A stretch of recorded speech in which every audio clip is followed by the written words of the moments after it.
spoken and embraced here. And we're all going to be better for it. Everybody in agreement with that said amen. Please remain standing. Let's get the official start going for those who are watching on YouTube.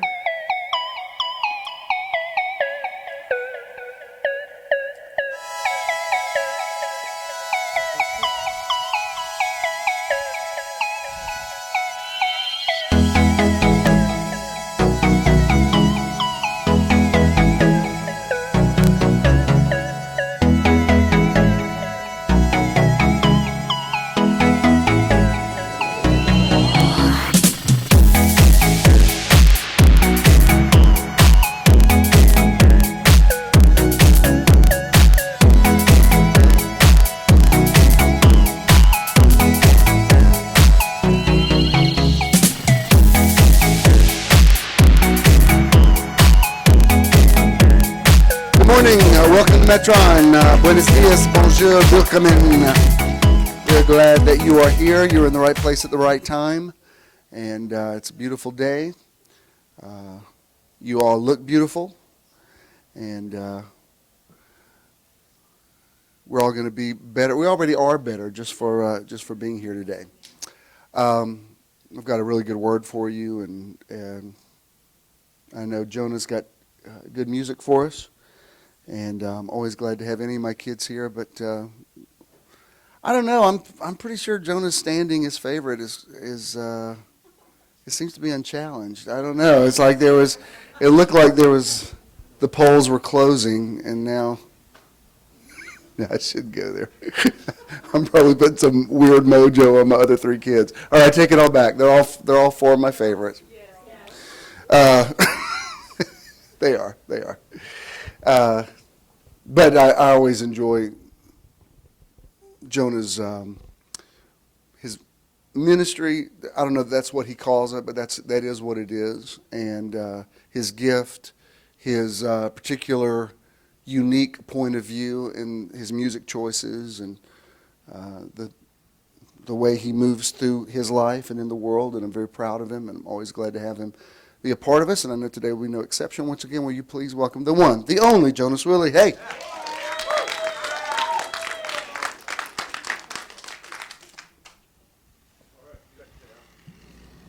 Please. How's everybody doing this morning?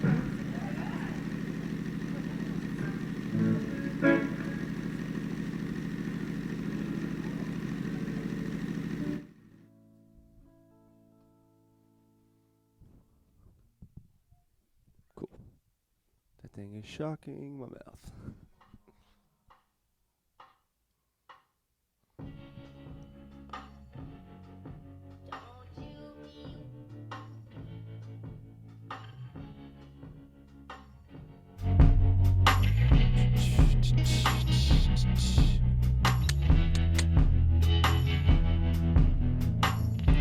A thousand songs of freedom. It won't hurt to sing one more. And if my song outsings me, may it see the end of war. May it see the end. Right about the time when we sat down at the table, waiting on Daddy to come home. And right about the time when game was on the line and Mama stood up with a jersey on, I said, there's a God and he still stands. There's a cross and there's a plan. There's still love deep within. Must be freedom. Oh, must be freedom. So I sing 1,000 songs of freedom. It won't hurt to sing one more. And if my song outsings me, may it see the end of war. May right about the time when, oh, I didn't know where to go, and you were there for me.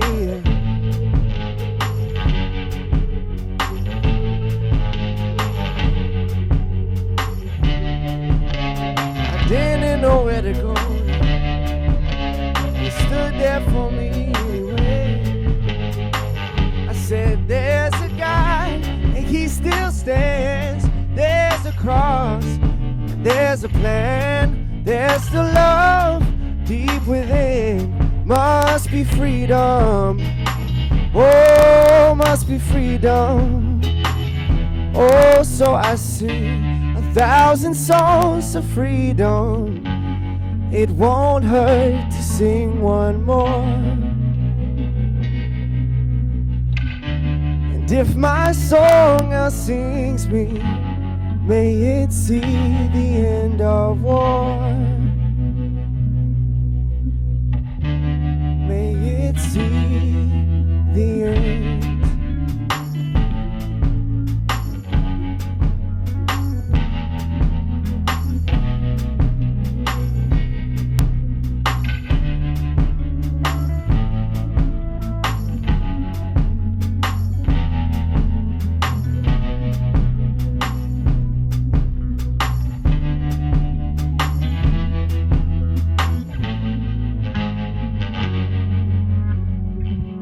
Thanks, guys. I might not be able to play this while singing. While I was up here trying to look nice, I was getting some serious shocks to my lips. So I'm going to take my guitar off and not play this anymore.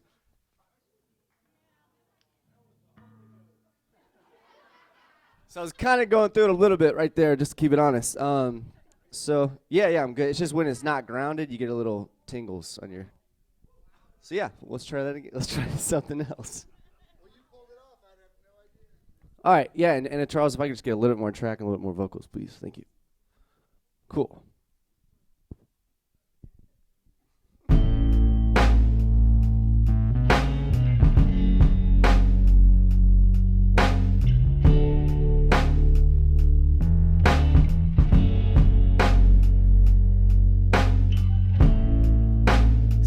Over me again, and I'll never be the same.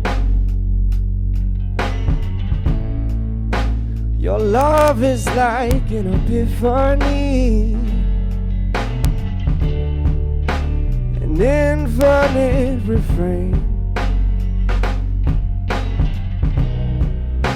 with choruses of angels sing over me, and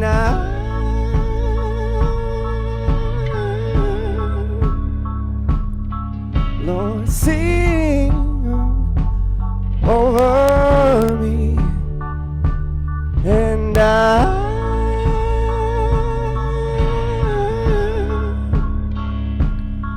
oh, I need your grace. You said it would never end. Charles, if I get a little more track. Sing over me again. My heart beats for you. Your love is like a symphony, an infinite refrain,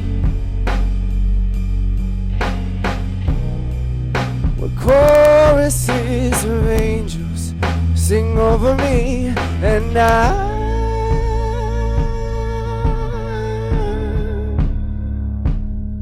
Lord, I'm giving you all of me, and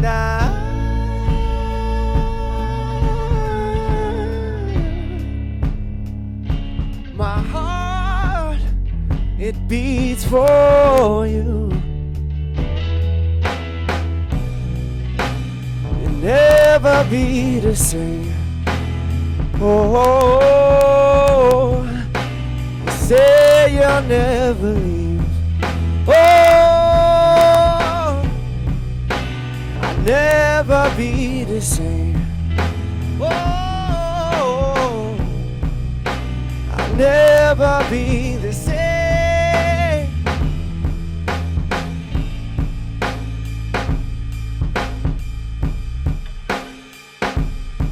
And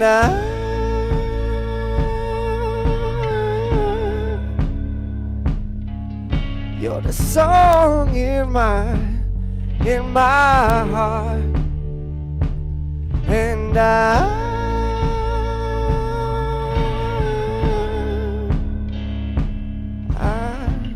give all of myself to you.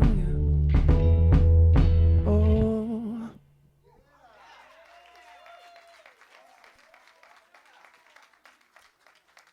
I'm just gonna try to not touch the touch the mic. All right. Yeah, if I could just get a little bit more of the mics on to get so close. Hey, choo. There we go. All right, I'm gonna try to sing a song, and Dad, if you can, just help me with the lyrics. But yeah, it goes like this. He's got the whole world in his hands. He's got the whole world in his hands. He's got the whole world in his hands. He's got the whole world in his hands. You can clap along. He's got the whole world in his hands. He's got the whole world in his hands. He's got the whole world in his hands. He's got the whole world in his hands. What's he got? The rain. What does he got? I know. I do. It's just while I'm getting shocked, it's like it's shocking. It's literally shocking my mind.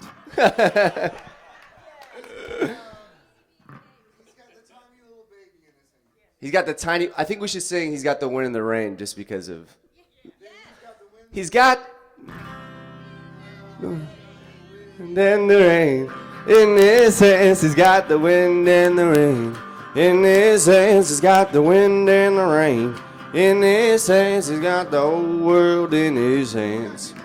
He's got you and me, brother, in his hands. He's got you and me, sister, in his hands. He's got you and me, sister, in his hands. He's got the whole world in his. Oh hell yeah! He's got everybody in his hands. He's got everybody in his hands. He's got everybody in his hands. He's got the whole world in his hands.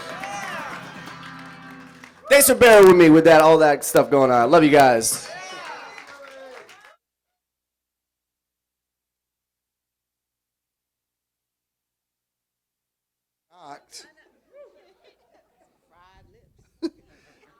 He's got electricity in his lips. He's got. That was good, bud. Thank you. You may be seated.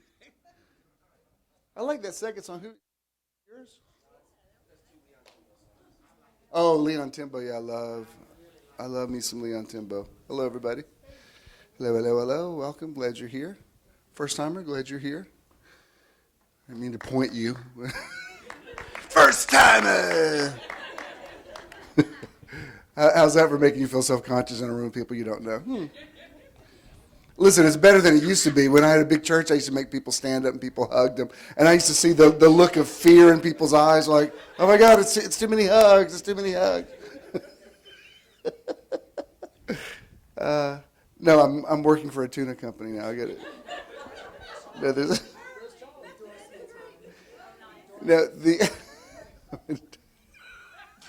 We like to think, today's Metron is brought to you by... Now I'll get to it. I'll get to it in a minute. There's a reason. The challenge this past week. We're going through all the B's. We've done vitamin B1, B2. B1 is thiamine. B2 is riboflavin. B3, which the musician in me always thinks Hammond B3, but it's niacin. And all the B's they're all kind of interrelated. They're pretty similar, But it's interesting. I've learned a lot. Oh, this was that was me eating some almonds, and you can, if you want to. What is that at the top there? Oh yeah. Ooh, with thiamine and niacin and all that. That was me eating some spinach and some mushrooms. And whose salad was that? Oh yeah, it was a good looking salad. I like that. Whose breakfast was that? Is that Avery's? Whose? Oh, Deb. Hey, Deb, and up there where y'all. I don't know if are they in North Carolina? They're on a trip, yeah. So anyway, the reason I have this is this week. Well, let me see what it says about vitamin B3.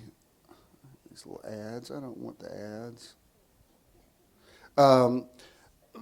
Vitamin B3 has a lot of the same food choices that the others do. Very high protein, very much like vitamin B12. So those of you that are vegetarian, you'll have to. There are ways to get around it, but it is vitamin B3 is primarily in meat products. And Jackie brought me this because it's tuna. She's just aware of the ethical treatment of animals, and this is tuna it's free. It hasn't been farmed. So if I know some of you are pescatarians.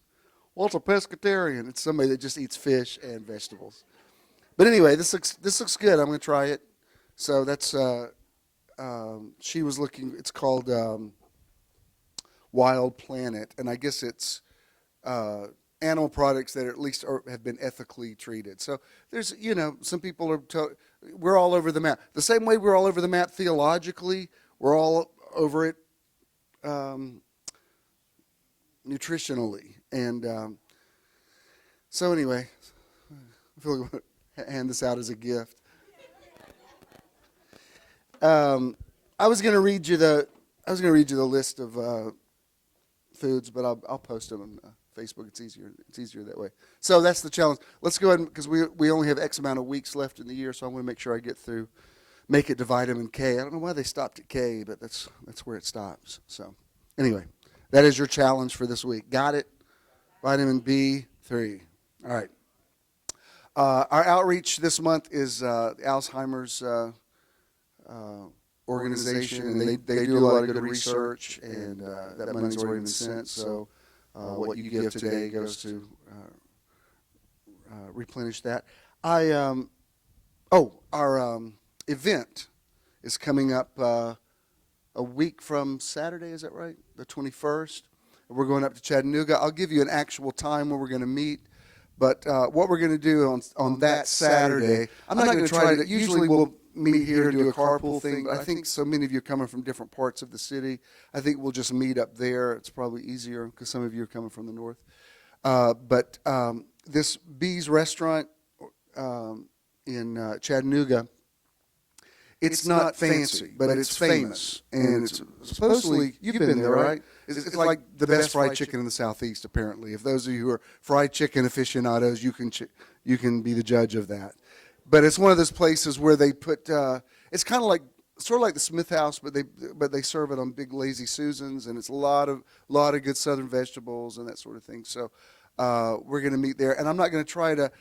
I'm just going to wait to see who goes that day instead of trying to do pre-sales and everything. It's not expensive anyway. It's only $12.50.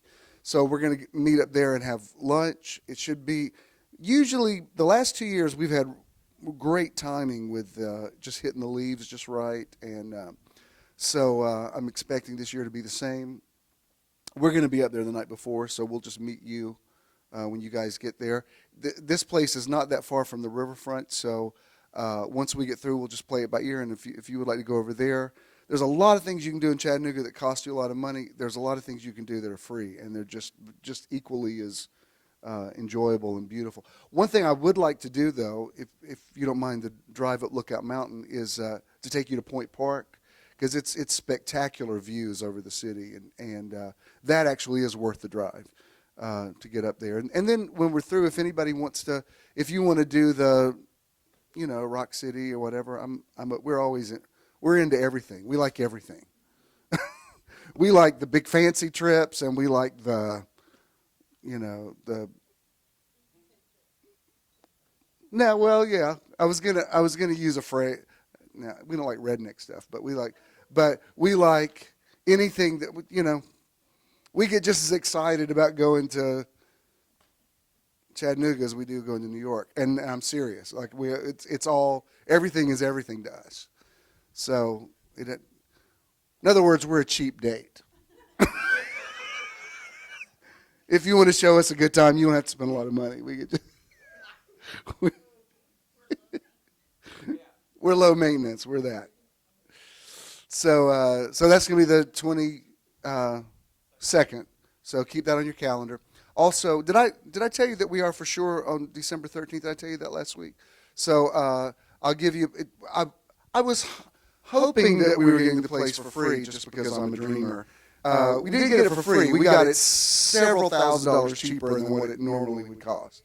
So that was good. So that was the favor that I had with the person was like not quite the favor I was hoping it would be, but we'll be fine. It costs about what the place cost last year, so we'll be fine.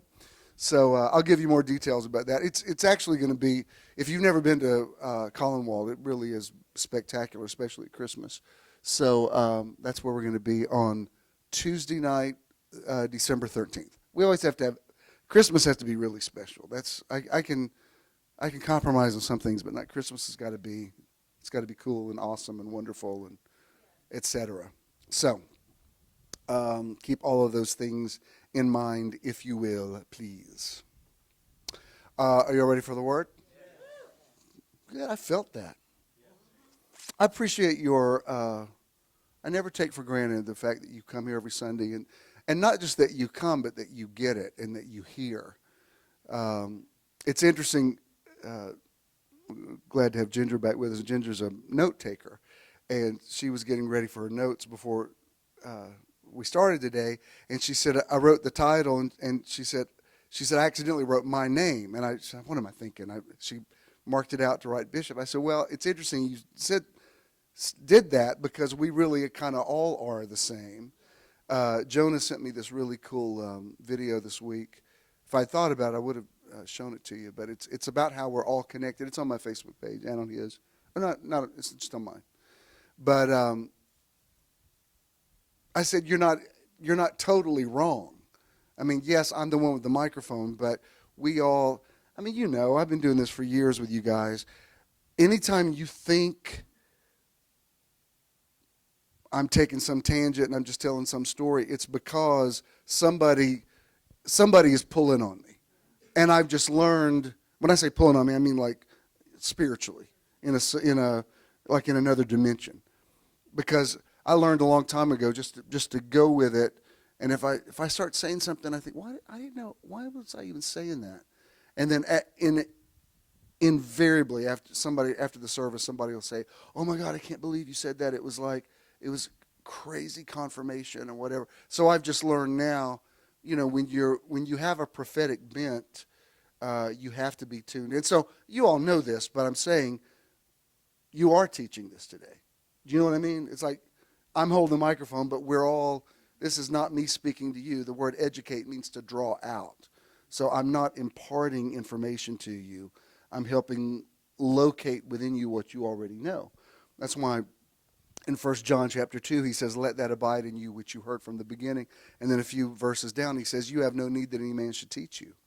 Now, if you read that out of context, you think, well, I need to get another job then. If there's no need, Lord, we could just stay at home. No, you need people who have a teaching gift to the iron in them to sharpen the iron in you, and the deep calling the deep, and to stimulate the revelation that you have. A lot of times, like if I go and listen to somebody who I believe is anointed, just hearing them speak will inspire things in me that sometimes don't have anything to do with what they're talking about. It's just the fact that they're in a creative flow. It's provoking me creatively. Understand that? I know I'm preaching the choir on this, but I have a lot of people. There's so many thousands of people streaming today. I just have to make sure. Well, eventually there will be thousands. I mean, there's a couple of hundred watching it today, but there, in the long run, there will be thousands watching this. So that's the timelessness of videotape, as I can say it now, and it can be a word, 20 years from now, or what we perceive as 20 years from now. We speak in the atmosphere and we say, let there be light. And by the way, I see some other people came in, so welcome, welcome, welcome. Good to see you all. Glad you're here. I love what we're talking about this week. We're talking about not just the keys of the kingdom, because when we talk about that, we usually talk about the kingdom of God. But we showed from the scripture last week, and by the way, sometimes I get messages, I got one yesterday, and I appreciate it, and I understand what people are saying when they say it's not even necessary to use the scripture for references. This is what I know, so that's always going to be ground zero for me.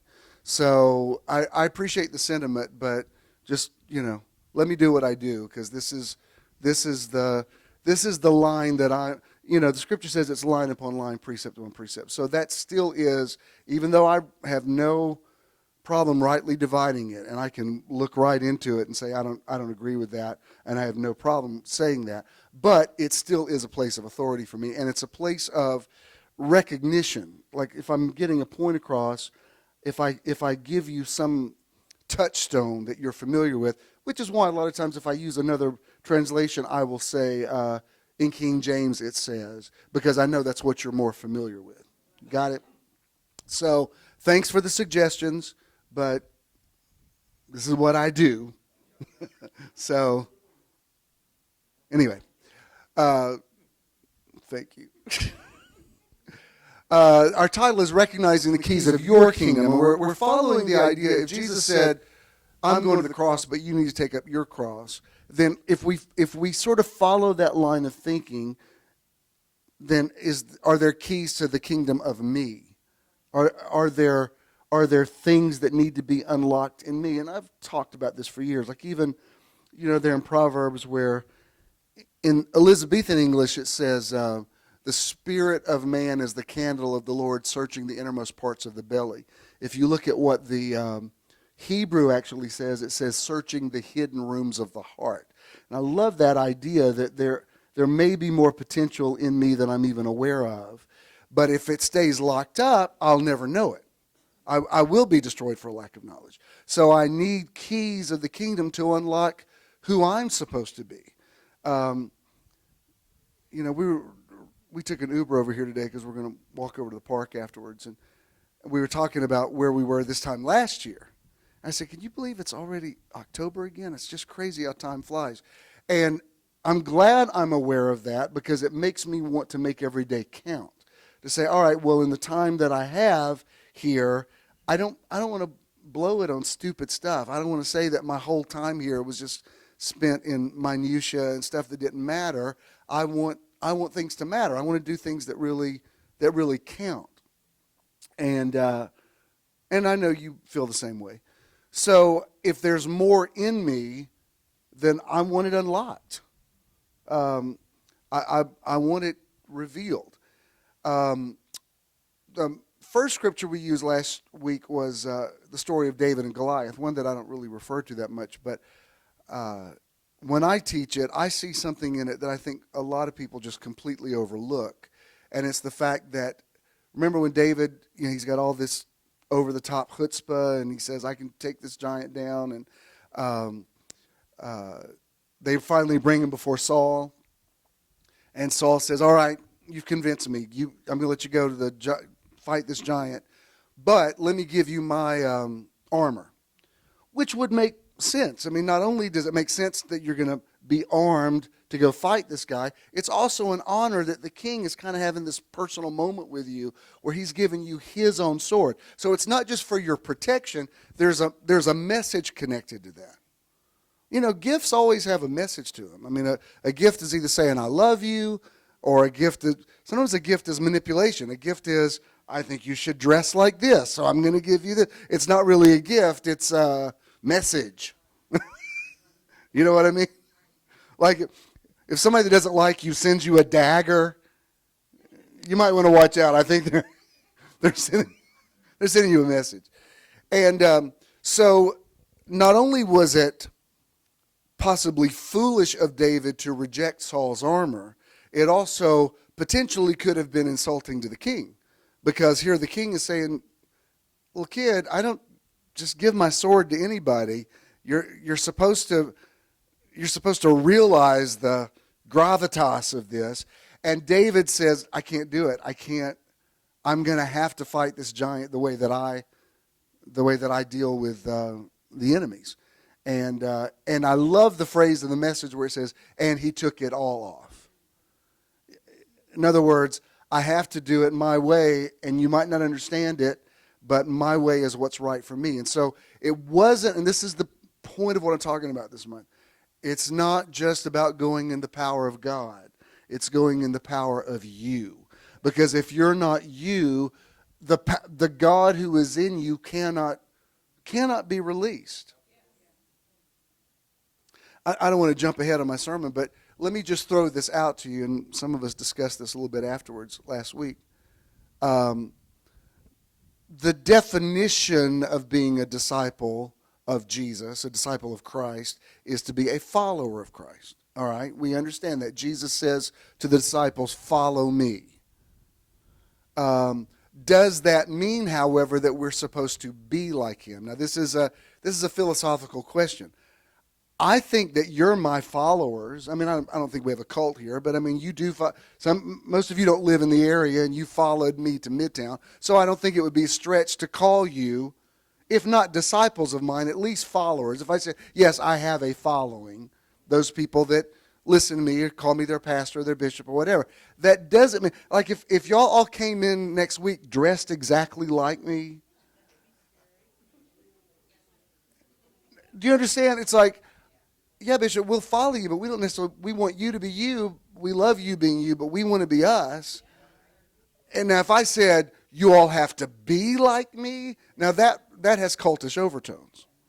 If I said, this is what I want you to start wearing from now on, these are the movies I want you to see, no more raw tomatoes, I don't like them, I don't want you to like them. So don't you see the difference between following somebody and trying to be them? So have we just missed it in basic Christianity, being so obsessed with trying to be like Jesus that we kind of miss the whole point altogether? Maybe that was never meant to be the goal at all. Now, I understand after the resurrection, Paul would say things like, it's no longer I that lives, but it's Christ that lives in me. So I understand the idea of the Christ living through me in my personality. But I've told this story a bazillion times, and I think my kids probably get tired of me telling stories about their childhood, but what are you going to do? It's what I do. But he actually, I think, was on to something. I don't even remember how old Jonah was at this time, but I had already baptized my other kids. I had baptized Judah, and I think Jonah, I think you're probably about 5 maybe, and a lot of the kids that age were wanting to get, do you hate when I tell the story? A little bit? Anyway, a lot of the kids that age were getting baptized. And you remember when I used to baptize kids, I would always ask them, is this your decision? Or is it, because I just want to make sure, I'll do it, but I want to make sure you have some grasp of doing this of your own volition. Because I don't have any interest in just doing rites and rituals that don't mean anything to somebody. And half the adults that I baptized would say, I did this when I was a kid, but I had no idea what I was doing, so now it actually means something to me. So we were driving to the church that night, and he had his little clothes packed and everything, and he says, now what do I have to do? I said, well, before I put you under the water, I'll ask you to say why you want to be baptized. And he said, I don't want to say anything. And I said, well, it's no big deal. So Judah starts trying to coach him, who would have been 8, I guess. He says, well, just say Jonah, just say you want to be like Jesus. And Jonah goes, I don't want to be like Jesus. And back then I said, buddy, I think you've kind of missed the whole point of why Daddy has a job. The whole idea is to tell people they want to be like Jesus. As that, I think we need to wait on this. And sometime later he did it, and he figured out something to say. But I'm sure in his 5-year-old mind, he's thinking, I don't want to wear a robe and have somebody nail me on a cross and, just doesn't. And out of the mouth of babes. You know what I mean? It's like all of us think, well, I don't know. Do we really want to be like Jesus? And now that's that's one of those things that could sound, I'm not going to call it blasphemy. It could sound like it. It's definitely opening a new neuropath in our Christian brains, because we were all taught from Sunday school up. That was the goal. I'm just trying to be like Jesus. And then, a few years ago it was the WWJD bracelets. Can I tell you this? Nothing against Jesus, but there's some things, if I'm saying, I don't know Jesus, should I get the iPhone or the Android? I don't know that I think you have to decide what's right for you.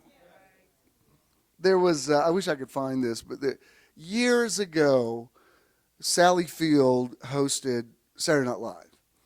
And she did this skit that I thought was very insightful. She was playing like this Southern fundamentalist Christian that prayed over everything.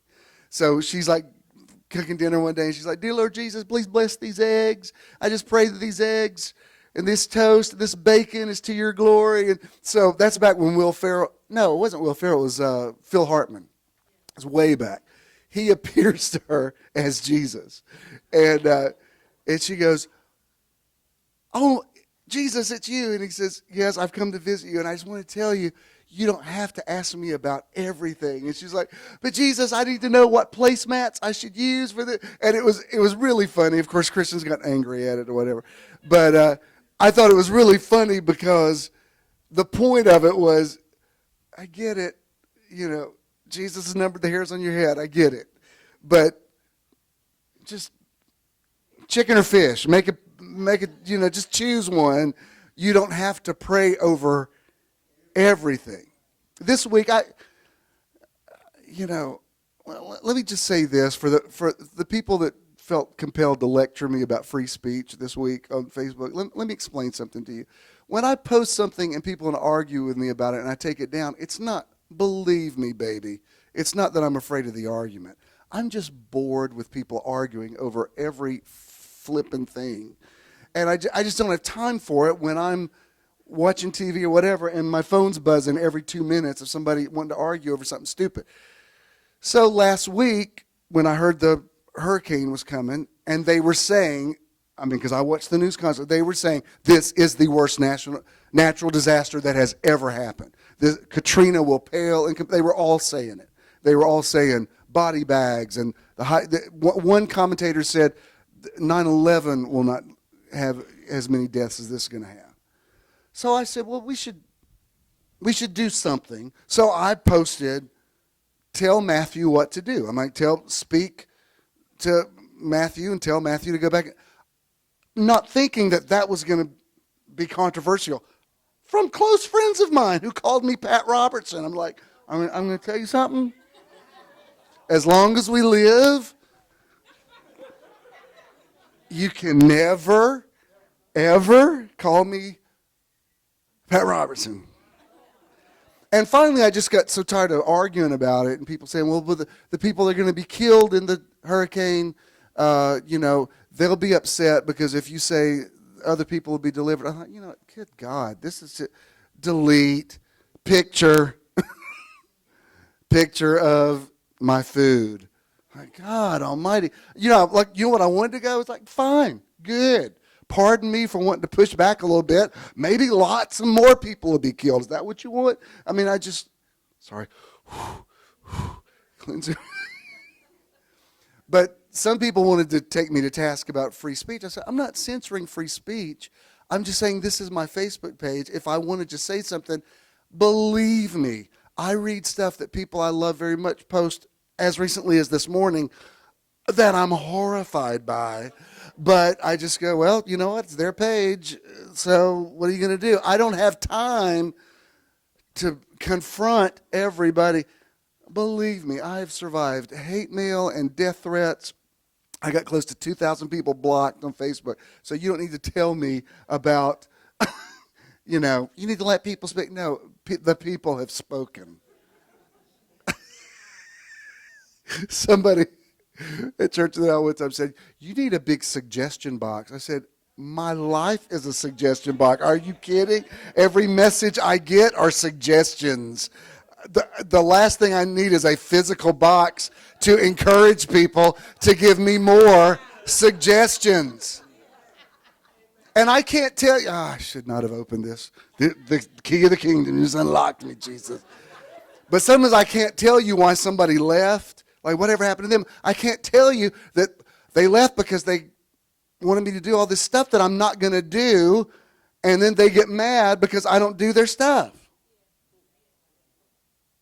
I actually had somebody, they said I should make a calendar of myself and sell it. I said, are you kidding me? I mean, I've got a healthy self-esteem, but even I couldn't pull that off to say, I have made, you could see me 12 months. I'm like, oh my, no, the people would love it. I said, you know what? Ew. And, well, of course they left, you know, because, well, this, I'm just trying to help you grow this ministry, and, you know, you apparently aren't up.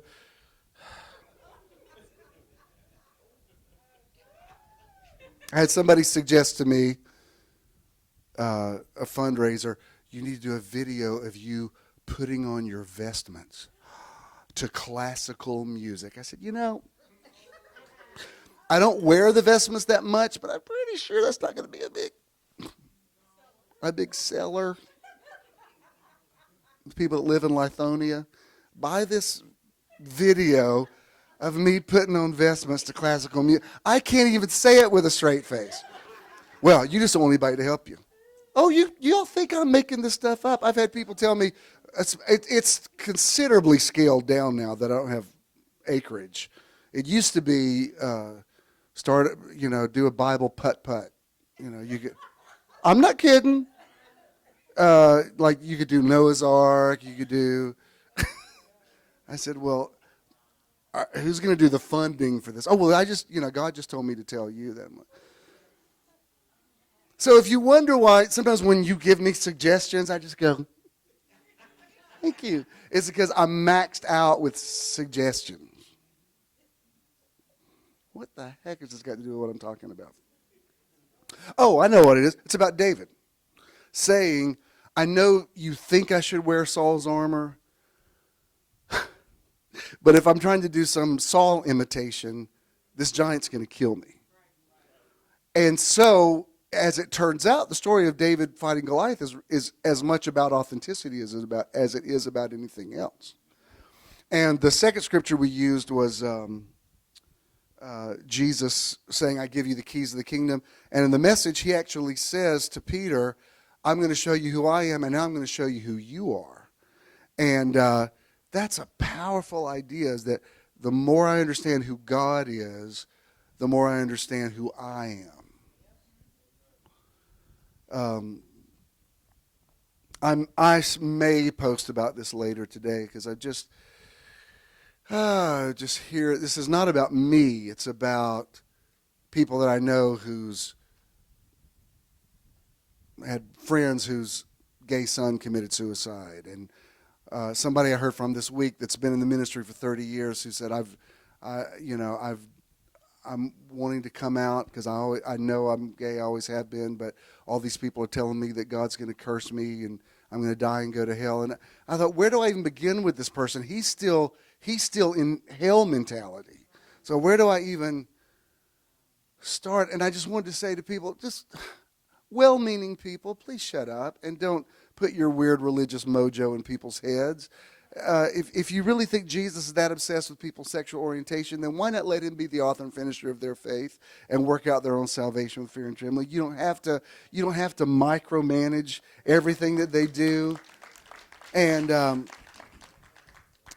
anyway, it's just amazing to me how so many Christians, in their effort to be like Jesus, refuse to let themselves be themselves. And because of that, if you'll notice this, when you're not yourself, you can't give somebody else permission to be themselves.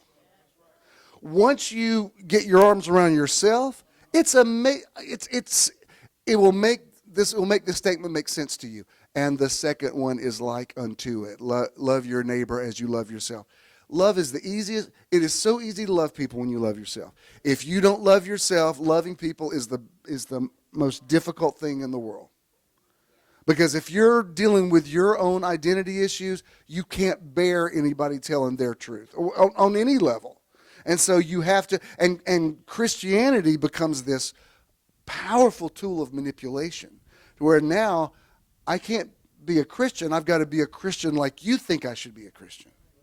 So now I don't even get to decide what a Christian is, because it's got to be your definition of what it means to be a Christian.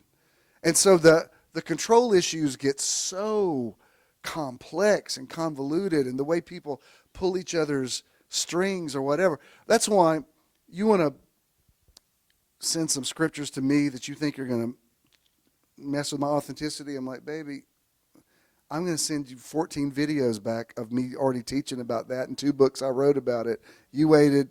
I mean, Satan has come to me, but he has nothing in me. That doesn't even affect me. But I hate that it affects other people. And the advocate in me wants to say, please, everybody, please, just let everybody be everybody else. And if they're going to hell, then fine, that should take care of it. We walked through Pride yesterday. It was kind of like, I mean, Pride's fine, and we'll go to the parade, but it's kind of different now that marriage is legal, and it's just it doesn't have the activist feeling that it used to. And so I'm not saying it's not necessary. It is what it is. But buddy, those street preachers and I've never seen them more fired up. And I don't know how they let them in the park. Usually they make them stay outside, but they were right there, and they were just going at it. And of course, the people in front of them, it was a circus. And I looked at those guys red in the face and telling everybody they're going to hell, and they're horrible. I can't even repeat to you the things that were on their signs. And I thought, God, it's such a beautiful day. It's sad that you can't just enjoy the park. and that if you're going to preach, at least preach what Jesus preached, which wasn't this.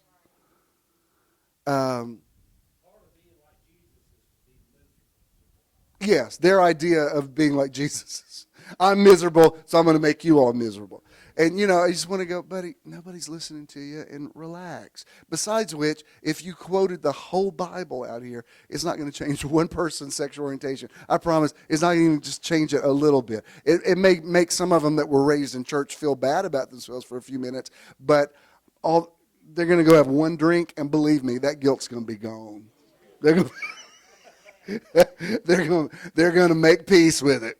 So I know in your smug, self-righteous self, you feel like you're doing the will of God, but if you really want to be like Jesus, go feed a homeless person, and go love somebody, go visit somebody in the hospital. That's something we can appreciate, not just getting all in people's business, especially when you're just wasting your time, because it doesn't change anything. And I'm so detached from it, I don't even want to argue with it now. That's why I posted yesterday. I said several of you were looking for us in the park, so we left a couple hours ago, because I'm just so bored with it all. I'm so bored with the whole religious thing. I'm like, I opted out of that system a while back, and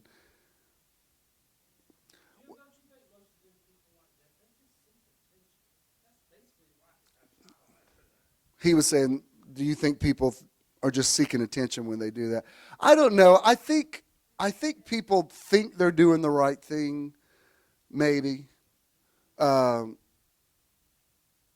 it's like it's just boring. That's the only word I can think for it. It's just boring. It's like if I'm driving down the street and I see some kids playing hopscotch or something, I go, oh, that's cute. I might have done that when I was a kid. I didn't play hopscotch. What's something I played? I don't know, kickball. But I'm not going to get out there with them and say, can I play? Because I'm, thank you. I put away childish things. I'm like, oh, religion. That's adorable. Oh, you think you're going to hell because you're gay. Oh, that's so... Bless your heart. Anyway, I'm not going to read the whole thing, but I want to refer to the story of the prodigal son again, mainly because of this one phrase, and it's Luke chapter 15, verse 17. I'm going on the assumption you all know this story. The rich heir of a wealthy landowner, he says, apparently it was the law at that time, if you wanted your inheritance ahead of time, if there was a certain amount of money allotted to you, you could go ahead and obtain it prior to the death of the beneficiary. Who's the one that gives? Benefactor. So he goes to the dad, and the dad says, "All right." So he gives him everything, and he just goes through that money in no time and bottoms out. You know the whole story, and ends up not just homeless, but he's actually working for a guy who has a pig farm, which there's a whole for a Jewish mindset. Even that has a whole other negative connotation to it. It's not just a demeaning job. It's a job that I personally find religiously offensive. So basically, the pigsty for him is symbolic of life can't get any worse than this. How did I ever end up working in, of all places, a pig farm? And you know the story. He says, "I'm going to get it together. I'm going to go to my father, and I'm going to say, just let me be a hired hand on your estate." But there's this one, I'm all about phrases and words. And there's this phrase, I've taught on it before, but this phrase just has such an energy. And it's not in all the translations. Let me show you the ones that it is, because I love going through the different translations and seeing when you hold the diamond up and how many different ways the light catches the facets, and a different word, a different phrase will give you a different understanding of it. And it's verse 17. I'm not even going to show you the whole verse. I just want to show you this one phrase. In the New King James Version, it says, "But when he came to himself, he said." And you know the rest of it is, I will go to my father and say, "I'm not worthy to be called your son," or whatever. I love this idea of coming to yourself. That's such a powerful phrase. Then in the, I think it's the Amplified maybe? What's the next one? Yeah, Luke 15:17 in the Amplified. He says, "Then when he came to himself, he said," I'm going to go through this kind of fast, Michelle. Number 3, this is in the Concordant Literal Version. He says, "Now coming to himself, he averred." In other words, I'm making this vow because of this revelation I've had. Then I love this one in the Jonathan Mitchell New Testament. He says, "Now at some point coming into or to himself, he affirmed." I love that. If you really put the Greek under the microscope, it's not just coming to himself, it's coming into himself. And then in the Voice, it says it a different way, but I like this translation as well. It says, "So he had this moment of self-reflection and said, 'What am I doing here?'" And I like the term self-reflection because it means he got to look at himself. There's a scripture in James that says the word of God is like a mirror. A man looks into it and he walks away and forgets what his image looks like.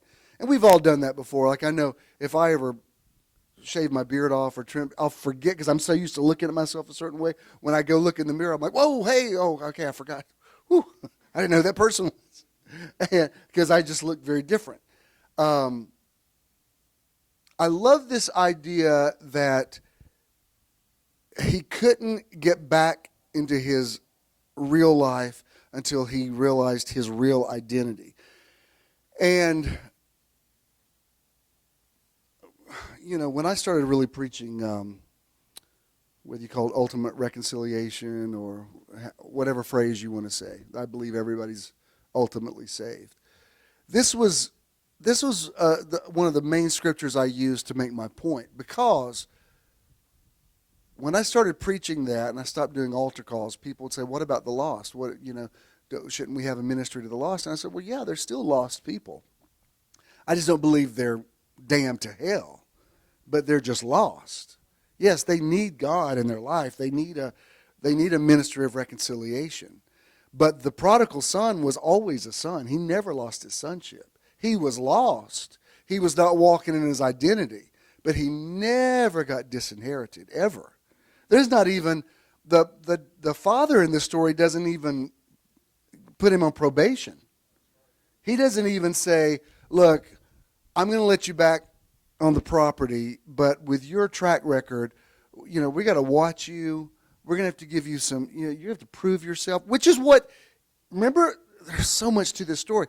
That was his idea, is, well, just go back and treat me like a servant and let me prove to you that I can get it together. And the father did not require that. Now, what that says to me is all this stuff that we've put ourselves through in religion, that was stuff to make us feel better. God never required it. What I love about it, if I can, because I've meditated this my whole life, is in the story, it says, remember the boy is coming back home, and it says the father sees him from afar off, and he runs toward him. It's not like the father goes, yeah, I bet now you come crawling back now that you've blown it. Yeah, I guess you need daddy now. That wasn't even in his mind. Now, if the God you serve is the God that can never be appeased, is always ticked off, is always punishing you, then fine, you can have that God. Another thing I thought of yesterday as I'm walking around the park, because I had seen somebody post on Facebook that Hurricane Matthew somebody blamed Obama for it, and then somebody blamed the gays. It's usually the gays or Obama that get blamed for everything. And I was like, wait for it. They're going to find some 6 degree of separation, and he'll be blamed. But the gays always thrown under the bus. But I thought, wow, if God's wiping people out for being gay, somebody needs to tell him where the gay people are. Because it's a beautiful day here for Atlanta Pride. I mean, he missed a really great opportunity. I'm sure all those people on the Outer Banks of North Carolina are like, what the what? We're just like, this was meant for the gays? Did you really have to wipe out, I'm thinking, God, over here, right here, all the gays are here in one place. Perfect opportunity just to get them, wipe them all out at once. It's economical. You can destroy them all at once. Not a raindrop. Meanwhile, and I mean this facetiously because I know people are in devastation, but meanwhile, 2 hours from here, it looks like the end of the world. Oh my God, you missed it on Katrina. All those people that said, God sent Katrina because of Bourbon Street. I'm like, I don't think so, because I was there a few weeks after Katrina at Bourbon Street. Fine, a couple of shingles missing. But entire trailer parks wiped out of God-fearing people. Bourbon Street alive and well. Like, somebody needs to tell God. He's blowing some really great wrath chances. But if that's the God that you create in your mind, you know what? You will get punished for stuff. You will walk in divine retribution. Horrible crap will happen to you that you will call either God or the devil. Self-fulfilling prophecy. I remember last year when I taught on Job, and a lot of people that have positive type ministries don't talk about Job. I think Job's a very empowering story, because in the story,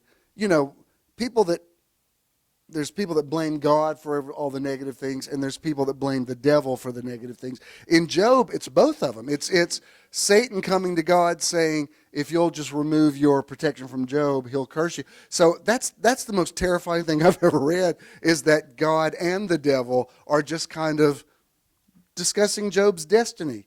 And what I see in the story is finally at the end of it, God comes in a whirlwind and says, Job, this isn't the devil or me doing this. You can stop this. Declare unto me, and I will show you that your own right hand can save you. Decorate yourself with majesty. That's such a powerful idea of like all this time that you're wasting thinking that I do believe in karma. I do believe you reap what you sow. But I also believe surely goodness and mercy will follow me all the days of my life, and I will dwell in the house of the Lord forever. I know good and well that God's mercy endures forever, and he has gotten me out of a whole bunch of karma that was probably coming my way, that should have come to me, that I did deserve. Believe me, I've dodged lots of bullets. So I'm like, surely goodness and mercy shall follow me all the days of my life. You guys back there doing damage control? So I'm all about that. And you know good and well you haven't reaped everything you've sown. So everybody come down off the sowing and reaping high horse, because everybody was saying, you're going to reap what you sow. Just shh. I'll tell you this, what amuses me right now, and this is, I swear this is an apolitical statement, but with all the talk in the last few hours of sex scandal stuff and like whose was worse, whatever, I just want to say to everybody from Bill Clinton to Trump to Rudy Giuliani to all these people who've been married, they got their own thing. I'm like, you guys, y'all just all need to change the subject, because nobody needs to be taken more. Do you know what I mean? For everybody who's involved with that whole thing, everybody's just say, let's talk about healthcare. I'm like, shh, y'all, hush. Stop pointing out somebody else, because y'all have all embarrassed us. But that's just the nature of it, right? I mean, even, we've talked a lot about the Genesis story, but when God confronts Adam and he says, who told you were naked? Adam immediately takes the onus off himself. He says, it was the woman that you gave me. In other words, it was her fault, and ultimately it's your fault. I'm out. And religion does that. Religion will either say, well, God's doing everything and you have no control over it. You're just walking out some script that was written before you were born that you have no control over. Or you're in that mentality where you think the devil's fighting you and everything. And if that's what you see, you will create it. It's amazing to me. I have watched the arc of my life. The less I have believed in spiritual warfare, the less it has occurred in my life. If you look for devils, guess what? You can find them everywhere. If you look for conspiracy theories are everywhere. And if that's the way you want to move through your life, paranoid that you think there's always something out there to get you, look, we've all done stuff we shouldn't have done, and yet we paid a price maybe, but life goes on and people forgive, and you get in the now, and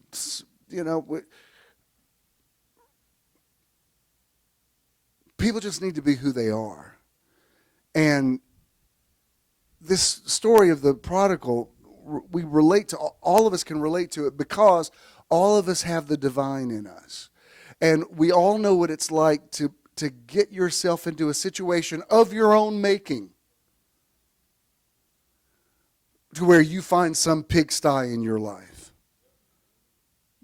Suddenly you're allowing something in a relationship that you think, how did I ever become this person that I would allow? I mean, I can't tell you the battered women I've counseled over the years who have said, well, he doesn't mean it, and he's so sorry after he beats me up, and he apologizes, and he looks at me with those puppy dog eyes, and I just have to forgive him. I think, really? You don't realize what a pigsty you're in? This is what you think you deserve? Or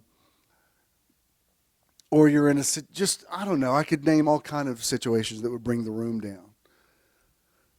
Maybe I said that one prophetically, I don't know. But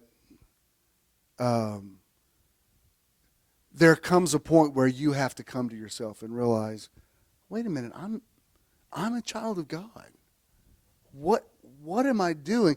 He just has this moment of clarity when he it says that the pig farmer is feeding the pigs, and the guy's so hungry that he's envious of the pig's breakfast. I mean, that's kind of like, that's the epitome of bottoming out. You know, when suddenly he has this flashback of being served breakfast in bed, of servants coming and saying, what would you like for breakfast? I'm like, I believe I'll have the crab Benedict this morning. And now suddenly, sorry, that's my Thurston Howell III. And then suddenly you're like, I'm envious of these pigs for their breakfast. Wow. And a lot of people call it a come to Jesus moment, until you have that moment of reflection where you look at yourself and go, dear God, what have I become? And look, bottoming out doesn't just mean being a crackhead living in a whorehouse somewhere. That's one definition of it. There are people who are trapped in the wrong lives because of religion. Like I know so many unhappy ministers who don't even believe what they preach, but they have to do it for job security. And I think, dear God, been there, done that. But if that's what I had to preach, and I never sold my soul. I mean, I always preached as much truth as I could at the time. But when I see somebody that can't even preach what they believe because they know their constituency would turn on them if they didn't, I think, man, that's the pigsty. That's not worth it to me. If that's what you have to have a nice house and some recognition or whatever, there's other ways to get a nice house. And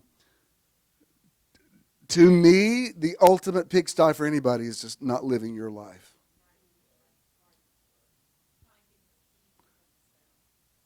Yes, and until you find a key, which is my title, and sometimes the key is self-reflection. Sometimes the key is dear God, I don't think it can get any worse than this. I'm jealous of pigs. I'm jealous of pigs. This is as bad as it gets. And sometimes that can be a key when you're like, God is my witness, I'll never be hungry again. Sorry, that was Gone with the Wind. But that was her. That was Scarlett. I know Gone with the Wind's politically incorrect. But that was Scarlett's, that was her revelation. It's like, I'm a Scarlett O'Hara. I can't live like this. I'm going to do whatever I have to do to get my life back. And she did. And she used people and she manipulated people, whatever. But she had a turning point of self-revelation. This is a quote. This is by Mufasa from The Lion King. And it's simply, remember who you are. It's a classic line. And the Lion King story is very much like that, where, he forgets. I love there's a lyric in the song that the girl lion sings to him, and she says, he's holding back, he's hiding, but what I can't decide. Why won't he be the king I know he is, the king I see inside? That's a great line of somebody that loves you, that can see how great you are, and you want to go, why can't you see it? And sometimes there will be something that reminds you of who you are. Sometimes I have to, there's just little things that I'll do, like pictures I'll put on my screen on my computer just to remind me, like, don't forget you are also this guy. I mean, I'm not living in regret, not missing anything, but, somebody the other day actually asked me, have you ever written a book? I said, well, I've actually written 16. And they were like, what? Well, I even forget that sometimes, I mean, none of them were on the New York Times bestseller list, but Amazon's bought about 5 of them last week. So I'm like, whoop, whoop, whoever's buying them still. Huh? She said they're on our bestseller list. But sometimes you forget, like, oh, that's right, I did that. Or I reposted a picture this week of me, several years ago, me standing in Bethlehem with a Palestinian soldier. It was just a very interesting moment because he was he's standing there with a machine gun and did not look friendly to me. And I've got a God is Love t-shirt on. So I motioned to him, can we take a picture? And he kind of glared at me. And then all of a sudden, he just lit up. He put his arm around me and stood there, and we took 2 or 3 pictures. And it was just such an interesting moment to be across the street from where they think Jesus was born, with a Palestinian soldier holding a machine gun. And I reposted it, and somebody said, "Wow, you have lived such an amazing life." And I thought, yeah, I really have. And I want to remember that, because sometimes you can forget. And so it's okay to remember, like, oh, that's right, I did that. David did it. I killed a bear. I killed a lion. Sometimes you got to keep those things in your memory, or you'll forget, and you'll think, oh, I can't fight a giant. Yes, you can. You've already done stuff. I'm quoting myself here. This is a first. But this is from a blog post I did last year. It says what I wanted to say. It's when I did that thing about the word spell. Let me spell it out for you, because the incantations, like when witches put a spell on somebody, it's words that are spoken. Double, double, toil and trouble, or whatever. If you grew up watching Bewitched, you know that Samantha always had an incantation. And Paul said to the Galatians that witchcraft is just a work of the flesh. It's nothing really supernatural. What it is, it's incantations that somebody puts on somebody else. The actual definition of it is manipulation. So I'm not talking about witches riding on brooms. And I have friends that are in Wicca, and they're not like evil people. They're just people who are, they call themselves pagans, and they're of the old religion, and they're into roots and healing. So they don't hate Jesus, by the way. They don't. Their heads don't spin when you say the name of Jesus. Hope that doesn't shock you. But I'll tell you this. We've all known some witches in our life, and I'm not talking about somebody riding a broom. I'm talking about somebody that maybe at an early age or an impressionable, vulnerable time in your life put an incantation on you that you have not been able to shake.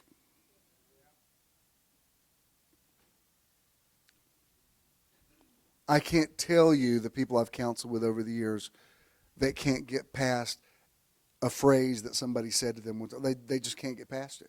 It has affected everything in their life.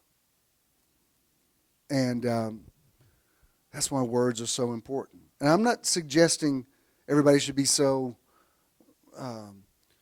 sensitive that everybody has to walk on eggshells with you.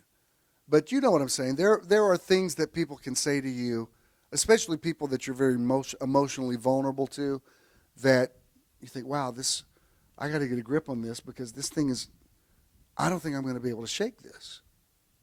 You know, when you were kids, you used to hear people say, sticks and stones will break my bones, but words will never harm me. It's just the opposite. Just the opposite. That's a completely inverted statement. And we used to say, I know you are, but what am I? Or I'm rubber, you're glue, whatever you say, bounces off of me and sticks on you. And now we have politicians say, I didn't say that, you said it. I'm like, huh, that sounds, where have I heard this before? Oh yeah, in 3rd grade. No, not you are. Just admit what you said, deal with it, and move on. But don't say that somebody else said it, because go to the tape. You said it. No, I didn't. It wasn't me. What was that song? Shaggy? It was a funny song where the girl actually sees her boyfriend on a video with another woman, and his whole song's denial. It wasn't me. She's like, no, but I saw you. It wasn't me. So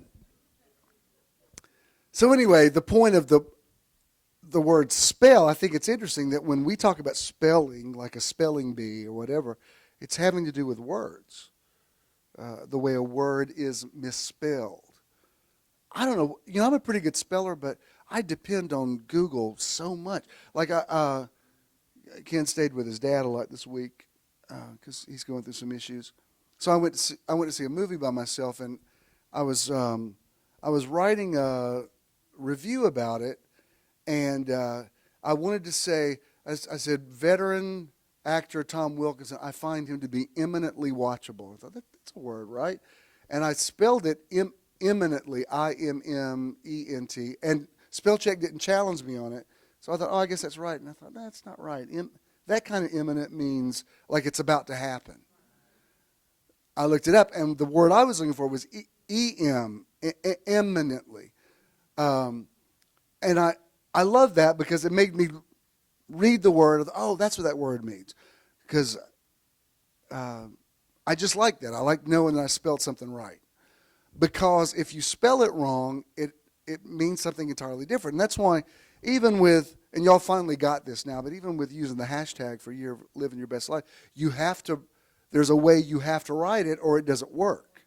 If you put spaces in between it, or if you put the year of, it has to be Year of Living Your Best Life, or it doesn't work. And you're not just being legalistic about it, it's just that that's the way that thing is spelled. And so you have to find the right, there's a point in this. This is not a lecture on spelling. It's a lecture on understand. It's not a lecture. It's a teaching on, it's not a teaching. What is it? What do? I don't have a word for it. I need a new word for what I do. It's an educational presentation on why you need to make sure you heard something right and that you got it right, that you even understand the context in which it was said.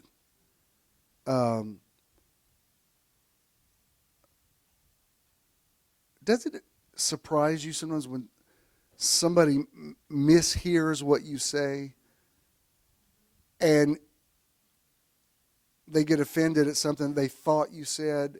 My response is always, how would you not know better than that? How would you not know that I wouldn't even be capable of saying something like that? Why wouldn't you give me the benefit of the doubt to say, I know that couldn't be what you meant, so could you enlighten me a little more? That always amazes me, that people will just opt for the lowest common denominator and end a relationship instead of saying, wait, knowing you the way that I do, I know you couldn't have meant that. So what did you mean exactly? I'm not trying to be hypersensitive. I just need to, before you put a spell on me, I want to make sure it's spelled right. Right. And if you're going to expect that, you should give that as well. Before, nothing is personal. Before you take something personally, you think, well, wait a minute, maybe that's not what they meant. And it's difficult. It's very difficult. And sometimes, if you are perceptive, your perceptivity works against you. Because you think, oh, you could say you didn't mean it, but I didn't just hear what you said. I heard what you said. Because I know you. You know, there's some people you hear something about and you go, oh, that couldn't possibly be true. There's other people could say something and that sounds about right. Yes. It's not just the word, it's the energy. There was a Seinfeld episode one time. Seinfeld, silly as it was, had some amazing insights into human relationships. And the Elaine character was dating this guy one time, and she liked him a lot. And he was at her apartment. He took a message for her, and she looked at, and it was like her friend, I don't know, Debbie, your friend Karen had the baby. And she goes, oh, she had the baby. She goes, why didn't you put she had the baby, exclamation point. And he said, well, she had the baby. And she read way more into it. Like, what does this mean? You don't want children? Because if I'm looking for you as a relationship, does this mean you don't think? And of course, they ended up breaking up because everybody on Seinfeld broke up. But, but it was a funny thing because she was saying, this statement doesn't have the energy on it that I would like for you to put on it, because I want to think that you're a man that's excited about babies coming in the world. But now, because I'm looking at you and you say, your friend Sheila had the baby, I'm like, what, no exclamation point?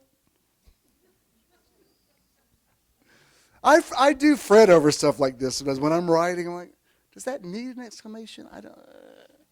Do I mean an exclamation? Exclamation? You know it is. You tell somebody I love you. do I put an exclamation? Because that exclamation just sounds a little like, maybe I don't love you like that. If I love you like with 5 exclamation points, now I'm going to have to get a restraining order. Because like now, like, what? But I know I'm being silly, but it's all about energy.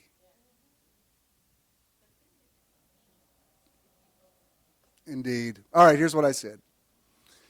Isn't it interesting that the word used for the concept witchcraft of casting a spell on someone is the same word that we use for spelling bees? Is that why we call it spelling, as in taking a spelling test or spell check on our smartphones? Does spell check just bug you sometimes? I love spell check, but sometimes when spell check just, I'm like, no, spell check, that's not what I mean. And they keep changing, like, no, spell check. I've changed it 3 times. That's the way I want it. Spell check, you're such a know-it-all. And I'm having, on my i7, I don't know what's going on with my Siri. I have a male voice on my Siri. He's way too anxious to help. And I don't know, like just inadvertently he's going, I'm sorry, did I not? I'm like, I'm not talking. I'm sorry, I didn't get that. I'm not talking to you, Siri. God, can you tone him down a little bit? And then when I do talk to him, he doesn't understand what I'm saying half the time. I was be riding. I guess I've got that thing on the, if you've got it plugged in your car and you say, were you talking to me? No, I'm not, Siri. Relax. Is y'all Siri that? Mine's way too attentive. And then he doesn't have the right answer. Now I'm going to offend him. And I yelled at my GPS one time and she wouldn't talk to me for like, I was like, oh, come on, baby. She's like, I'm sorry, I do not cover in this. I'm like, oh. All right, you were right. I should have taken I-75. Are you happy now?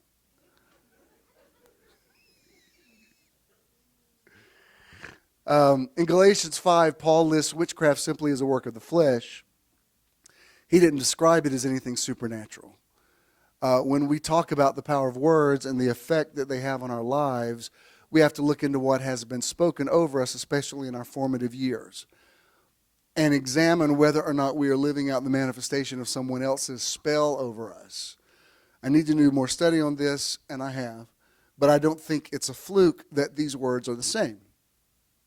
I've counseled with people for 40 plus years, many of whom seem to be living under the spell of someone who spoke words over them that they believed about themselves and are now acting out. In the same way that hypnosis works by the power of suggestion, many people are existing in a trance-like state, not thinking for themselves or realizing who they really are simply because someone else's words have hijacked their destiny. I know I've said that to you before, but it bears repeating. We have to just kind of regularly go through our files and delete some. And I don't want to lose the sensitivity to words. I'm glad that a line in a movie affects me or a lyric in a song. I don't want to desensitize myself to words. But because I am sensitive to them, I also have to be vigilant and guard my own heart, because words can affect me, and I'm glad that they can. On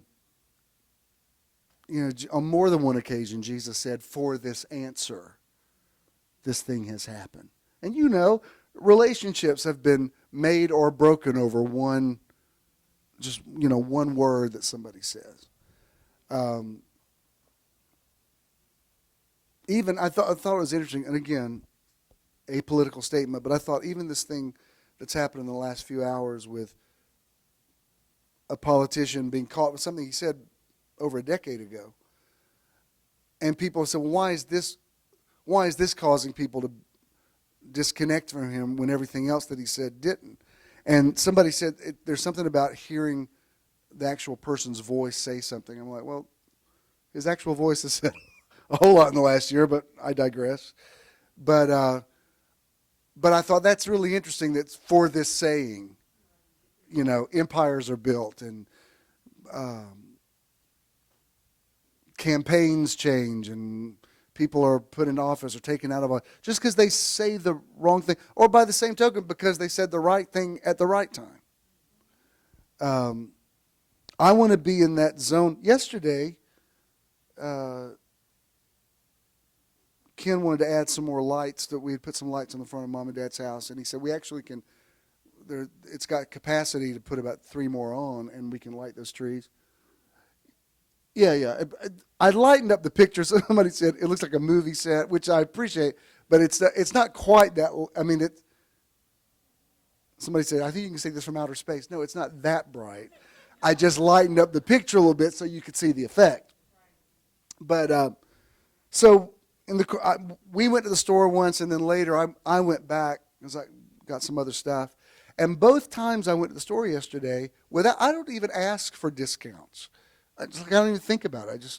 The first time we went, she said, well, first of all, she asked if I was David Letterman because I had a David Letterman late show t-shirt. She said, is that you? I said, no, that's not me. But she said, well, I'm just going to give you a discount then. And I said, okay. So she gave us like a 10% discount. Well, then I went back to a store, different scenario, and when I go shopping, I'm in and out. Like I'm on a mission. You know, I know what I want. I'll take this.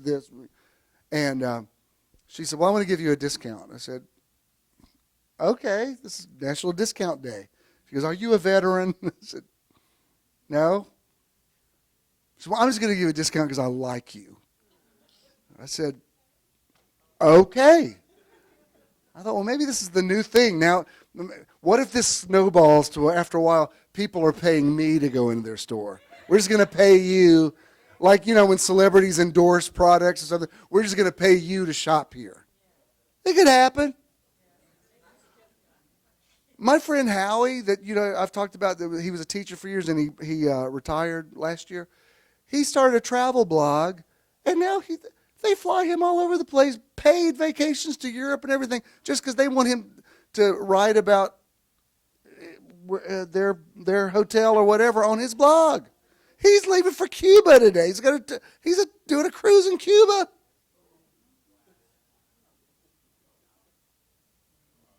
And he kept, yeah, he does. And I will say I had a little help with it because I helped him with it, and he credits that. I said you need to. I said you've had a great run teaching. He said the teaching profession is not what it was when I started, and he said the things that I loved about teaching 30 years ago, they've taken that away from me, and I don't enjoy it now. I said, well, then do something else. And I prophesied to him about, you know, creating a new life and power of intention and everything, and it's worked for him. Now, I'm wanting to start one now. He keeps saying, you need to do a travel blog. I said, Howie, never speak to me again. Okay, I do a movie blog. I do like to review things, only because I'm not trying to be a know-it-all. I want to help people. Like, I think you would like this. And I will also say, there's a couple I've seen. I'm like, I'm not even reviewing this. There's no point. This one I saw this week was good, though. It's called Denial. It's a true story about the guy that was the Holocaust denier that denied, that put a libel suit against the professor at Emory. Really, some of it's filmed at Auschwitz. Very powerful. Not for everybody, but powerful. I'm going to leave it there for today, but I want to exhort all of us. If the hard drive of your spirit is infected with somebody else's malware, you need to, because it's affecting the way your system runs. And it's your system. You've got to protect it. Ask yourself, why do certain words affect me the way that they do? I was glad that that thing happened a few weeks ago when somebody said, we don't get what we want, we get what we think we deserve. And I was surprised. Remember when I talked about that, and I said I was surprised that it just pierced me so much? I'm glad that it happened because it made me address something that I wasn't aware was even still something I was dealing with. And I got over it. It's like it is removed off of my hard drive now. And that's good. Because at the end of the day, you cannot glorify God if you're not yourself. And you could see it. I can make that case over and over and over again, even as something like they use the word harlot, but the woman that washed Jesus' feet with her hair. Jesus basically said, this is what she does. He said, this is how she knows, this is how she expresses her love. She is affectionate with men. And this is what, and I'm not saying that they were being sexual, I'm saying Jesus honored her profession. He says, I know what she does. Her sins, which are many, are forgiven because she loved much. I mean, I can't think of a more extreme case of him saying, be who you are. Now, if what you heard is, what did Bishop teach about today? The prostitution should be legal. No, that's not what I said. That's not what I said. I'm saying that he didn't make her feel bad about who she was, because for her to act like somebody else would not have been legit. Or, and I'll probably talk about her next week, the woman at the well. You know, you have well said you've had 5 husbands. The Father is looking for people that will worship him in spirit and in truth. People who just tell the truth about their lives.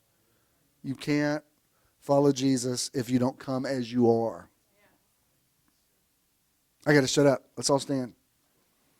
Somebody stop me before I keep talking, because I do like talking about it. This is good, right? This is, you need to hear this, right? You need to hear it again, right? It's okay. It's okay to be you. It's okay to like you as you are. Dare I say, stop trying to be so much like Jesus and start trying to be like you? Do you think Jesus minds me saying that? Because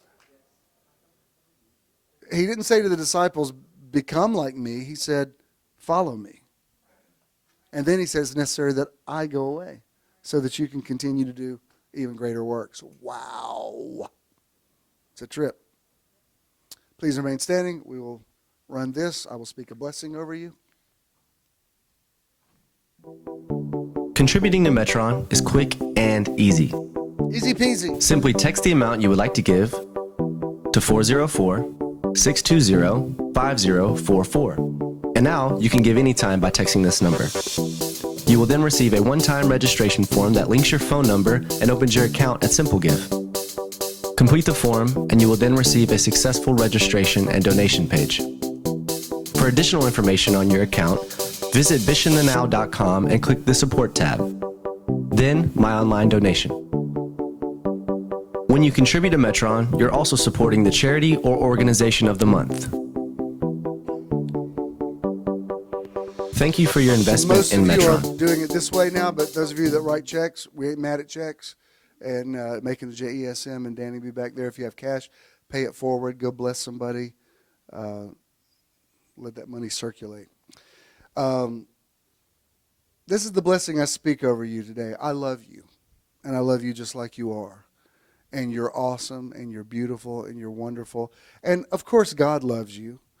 I think that goes without saying, but I want you to know I love you too, and I appreciate you.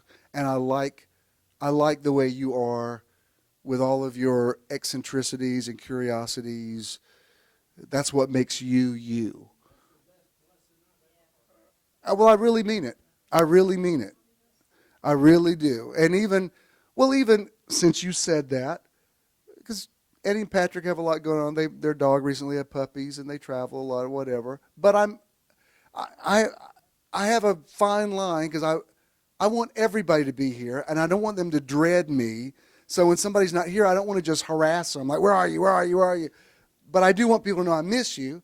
So I don't know. The other night I just texted Eddie. I said, are we okay? Just because I just don't see you much anymore. And he said, it hurts me that you would even ask that. He said, his exact word was, to me, you walk on water.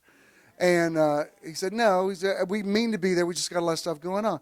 Well, I probably knew that. But yeah, I mean, I probably went back and looked at that text 4 or 5 times, like, Eddie thinks I walk on water. And it was, I knew what he meant by that. He's not actually taking me to a swimming pool, and, but, but that's what I'm saying. It's the power of, it's not just God's love. Well, God loves you. Well, yeah, he's God. He's supposed to. But I love you too, and I love you just the way you are. And you don't have to be perfect for me to love you. You know what I mean? And take that and give it to somebody else. The key of love will unlock somebody's door when nothing else will. I mean, really, pardon me for just sounding like a hippie from the 60s. But really, that's just what's wrong with everybody. It's just, they just need love, need to know they're loved. Really, it's not any more complicated than that. I mean, it really is. What the world needs now is love, sweet love. And we can say, well, it's more complicated than that. Not really. That's really all it is. All right. I love you very much. God bless you. Go in peace. You're going to have an excellent week.